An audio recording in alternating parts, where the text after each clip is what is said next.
you can start recording now. So we're doing our book club on this book. It's called The Art of War by Sun Tzu. It was written around 1512 before Christ. And 512. Before Sorry. what? Before Common Era. Hey, never mind. Just say BC. Oh, BC. Sorry. I went to a Catholic school now. So we chose this book because it was recommended to me, and I guess to some of the other people too, as a good book to read if you're a business major. Because I guess you can apply a lot of the war strategies and tactics in this book for business as well. So that's why we chose it. One really big thing that I liked about the strategies was the underlying principles were all founded in like being good natured. It said that the best thing is to win by the Tao. Winning by the Tao means winning by force. Well, actually, so winning by the Tao means practicing martial arts, assessing your opponents, causing them to lose spirit and direction so that even if the opposing army is intact, it is useless. This is winning by the Tao. So basically, winning by the Tao is not being destructive and violent. It's kind of doing everything you can to be not destructive and violent and win by other means. Okay, so one of the things that I liked about the book was that it was very simple to understand. It wasn't all that long, and it's very instructional more than anything. So, like what Kim said earlier, a lot of the principles and like the strategies, like, even though they were meant for war, you can apply it in today's society, not just in business, but in like pretty much anything in general. If you think about it. Yeah. Anybody want to take over? Well, one of the things I didn't actually like about the book was that it was like they've been saying, it's a more like instructional, like a guideline kind of like format for how to win a war. There was really like no story, no plot, no beginning, middle, and ending kind of thing. It was really just basically like a bunch of quotes that how we to apply to life, and it wasn't like engaging enough for me to be interested in that. It really was just like a list of quote after quote after quote after quote. I mean, it can get But I boring, mean, but it still had like valuable principles. it's interesting, but it's boring. It's Yeah, boring when yeah, you read it. yeah. You know. To read like 600-700 pages of quotes. Yeah. All right, then. Anyone of you guys want to add? I find that the book is quite interesting, but not really engaging, because it's hard to follow the structure, and there's so many quotes and the underlying meaning, all about the content. But the content is really straightforward and easy to understand. This is what I like about it.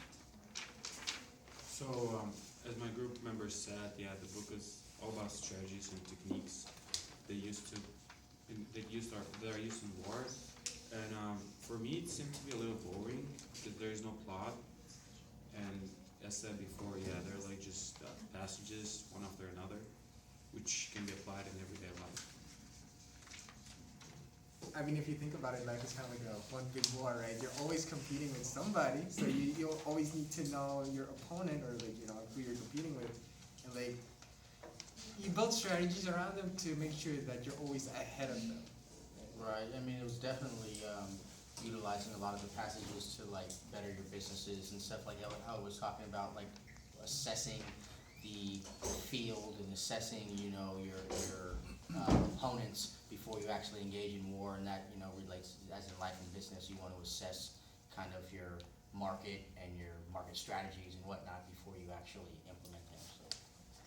So overall, as a group, we found this book a little interesting, but it's not too engaging. They had a few dozen versions of this book, but we decided to choose this one.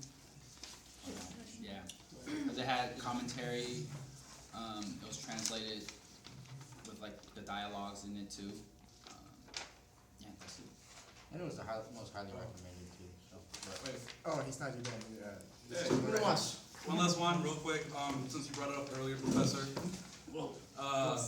Basically, like one of the interesting points that we discussed earlier, that I felt was kind of like really interesting, and how I kind of came upon that conclusion. We all kind of like know about it, but the book kind of just touched base further on it. Was basically how the United States been like engaged in all these wars in the Gulf War for the last 20, 25 years now, depending on when you look at the history at. But basically, my point being is, the U.S. been in a quagmire, a bunch of wars. The book kind of describes how basically war is supposed to be efficient. It's supposed to be as quickly and as more as, how can I say it, just done. Not necessarily humane, but basically you get in and you get out. And I don't know, like this is my own personal opinion. Hopefully I don't steer anyone the wrong way. But I just feel that lately, especially the things that are just going on right now today, everyone knows about Paris. Basically, I think that everyone in the military should kind of reflect on the book, think a little bit about what the message is trying to say and how war should be operated, and kind of look at how we're doing things today, basically. I'm not saying we're doing anything right or wrong, but just this book is supposed to be renowned through all the military colleges, and yet somehow the top generals put us in conflicts time after time for months of engagement, necessarily with no end in sight. And so that's kind of what the book is trying to talk about, the end quickly, and yet here we are. I actually like that point of yours, Yeah. win efficiently. I mean, winning isn't everything, if Win- you lose a lot, yeah, it's a that's- process. Bingo. So The book- business in the book. Business, and business basically, same strategies, just think critically, be quick on your toes. Something about, I had a Be quote. What did you prepared, think- be prepared for, things not to work out exactly as you planned, be So- adaptive. I think we haven't discussed this part, but the book goes really into psychology. And I feel like if you just substitute, that was my personal opinion, if you substitute the war with business, you see a parallel, like exactly. You exactly. could pretty much use it for every business situation. I really like that it goes into the psychology of people. Do you guys want to end with a quote? Yeah, I'll throw a quote actually for what you mentioned. So in chapter 3, like in military operations, it says, if the instructions are not clear and commands are not explicit, it is the fault of the generals. But if the orders are clear and my orders are clear, it is the fault of the subordinate officers.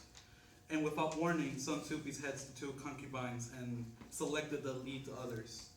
And towards Sun Tzu, this war was a matter of life and death. So, like in anything else, in business and war itself, like if you don't follow instructions dead on, then you might as well just lock the head off, I guess. Maybe. I don't know. I'm done.